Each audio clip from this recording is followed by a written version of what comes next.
Dans une nation que vous appelez le vôtre, les gens peuvent se permettre à faire ce qui a été fait à nos enfants dans le Cameroun occidental. Je l'appelle le Cameroun occidental parce que vous ne le sortirez plus jamais de nos bouches. Parce que c'est un territoire dans lequel nous croyons en la liberté. Sortir dans la rue et manifester est un droit fondamental pour nous. Et c'est pourquoi nous disons aujourd'hui qu'il y a deux Camerouns qui se sont unis. Si vous êtes en train de nous dire, comme un ministre d'État nous a dit l'année dernière, que ce qui s'est passé au Cameroun, c'est comme jeter quelques cubes de sucre dans un bassin d'eau. Qui est le sucre et qui est l'eau? Je demande au gouvernement du Cameroun, qui est? Que vous violez nos enfants? La fille de mon frère a été violée à Boya. Je vous jure, le gouvernement de ce pays. Est-ce que le président de ce pays sait que les gouverneurs et les préfets, ainsi que tous les administrateurs que vous envoyez au Cameroun occidental, se comportent exactement comme une armée d'occupation? Mon peuple n'a nulle part où aller. Nous avons fait des efforts. Nos ancêtres vous ont fait confiance en allant dans un accord amical selon lequel deux personnes qui se considèrent comme des frères pourraient vivre ensemble.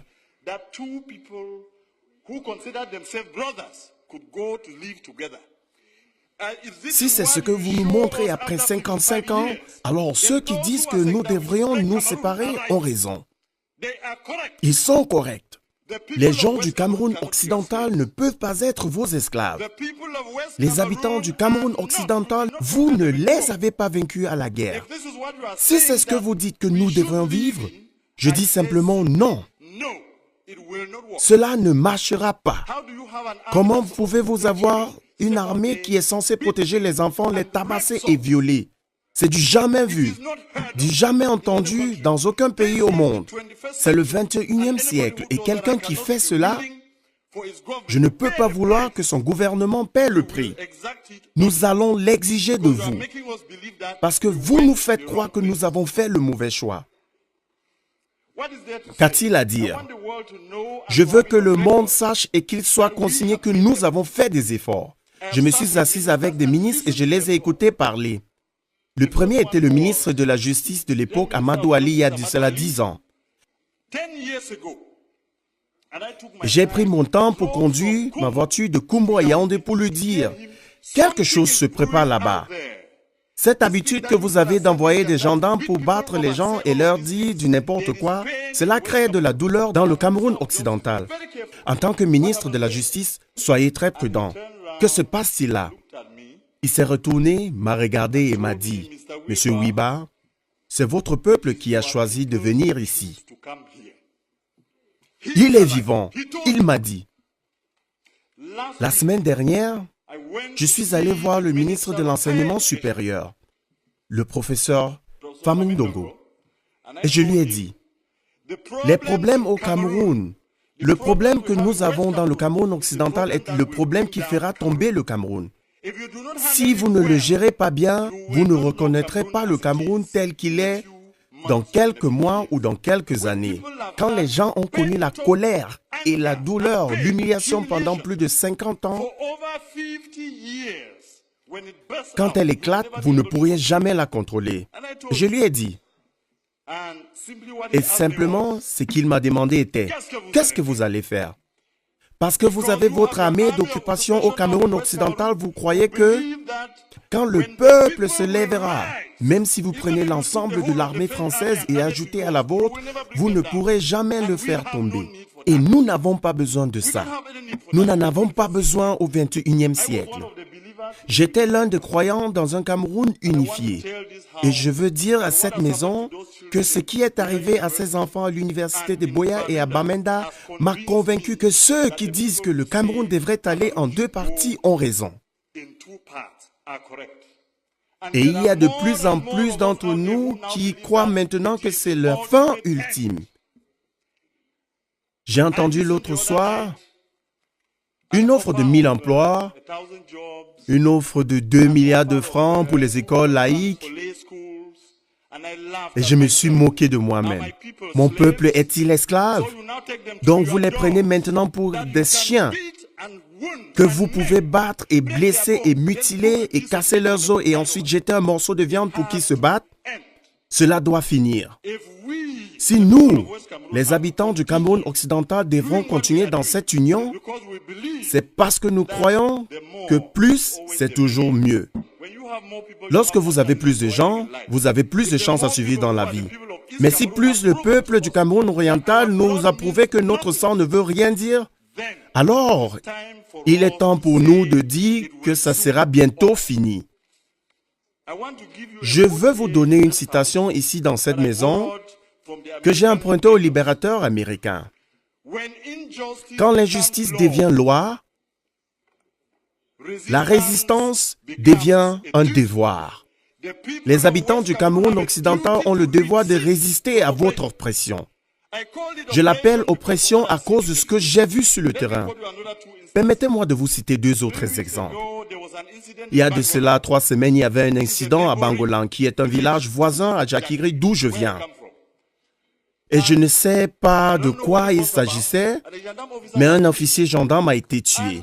Et les forces de l'ordre, sous l'instruction du préfet de Goketunja, se sont déplacées à Jakiri et dans le village voisin et ont amené une centaine d'hommes, les ont battus, leur ont cassé les os et les ont laissés là. Et je suis allé à cet endroit où il a amené ce peuple et je lui ai dit, « Monsieur le préfet, vous allez libérer mon peuple. » Il m'a envoyé des soldats et je les ai dit, « Je suis le représentant de ces gens parce que je suis parlementaire. » Et le gars, le jeune homme, se retourne et me demande, « Et puis quoi? On n'est pas ici à Yaoundé. » Et il a tracé une ligne sur le sol pour me dire, « Si vous traversez ici, vous verrez les conséquences. » Malheureusement pour lui, il m'arrive d'être un descendant des guerriers d'un sort. Personne ne trace une ligne devant moi. Je l'ai traversé, je lui ai dit, « Tirez-moi. » J'ai dit au préfet, libérez mon peuple. En 12 heures, il les a libérés. Mais certains sont encore à l'hôpital. Ils les ont battus et donné des coups de pied à une femme. Elle a fait une fausse couche, une femme enceinte, et personne ne se posera des questions. C'est ça ce plan diabolique d'exterminer notre culture et notre peuple. Vous avez décidé que chaque administrateur ou commandant de l'armée doit être originaire du Cameroun oriental. C'est pourquoi ils peuvent s'asseoir là et ils peuvent tuer les gens sans remords. Cela doit s'arrêter. Monsieur le Président, je veux répéter cette citation. Quand l'injustice devient loi, la résistance devient devoir. Nous, les habitants du Cameroun occidental, nous résisterons et si vous voulez prendre ce territoire par force, vous devriez tuer jusqu'au dernier homme avant de le prendre. Vous pouvez commencer par moi aujourd'hui. Vous pouvez commencer par moi. Cela doit finir. Quelqu'un doit savoir que ce n'est pas comme cela que vous traitez un peuple. 50 ans, c'est trop. 50 ans, c'est trop de temps. Et vous venez ici et nous essayons juste pour parler du budget. Vous normalisez le meurtre, vous normaliserez le viol. Monsieur le Président, je suis désolé de vous le dire que cela fait partie de la résistance. Vous allez m'écouter jusqu'à la fin. Quand l'injustice devient loi, la résistance devient un devoir. Il est de mon devoir de défendre mon peuple. Vous ne me stopperez pas par manque de temps. Ou si vous le souhaitez, vous pouvez appeler vos gendarmes brutaux pour venir me tuer ici. Je ne vais pas. Je ne vais pas. Je veux que vous entendiez ceci, Monsieur le Président. C'est mon peuple souffre. Et que le cube de sucre qui était défini dans cette maison. Êtes-vous simplement en colère, Monsieur le Président? Cette personne que vous considérez comme votre esclave s'est levée dans la maison du maître et pose une question? Monsieur le Président, je vous dis que cela fait partie de ma résistance et que vous m'entendrez jusqu'à la fin. Apportez vos soldats brutaux qui ont violé nos filles pour me sortir d'ici. Je vais le dire à ma fin. Je vais le dire à ma fin. Vous ne pouvez rien me faire. Je me demande si son Excellence, le Président de la République, sait que les gouverneurs, les administrateurs se comportent exactement lorsqu'ils sont affectés dans le Cameroun occidental comme des colons. Quand ils abusent des gens, ils les insultent et font tout ce qu'ils font, nous devons résister. Et nous devons vous le dire, notre peuple ne sera pas abattu parce que nous sommes entrés dans cette union en tant que partenaires égaux. Oui, monsieur, et j'ai fini. J'ai fini. Et nous résisterons.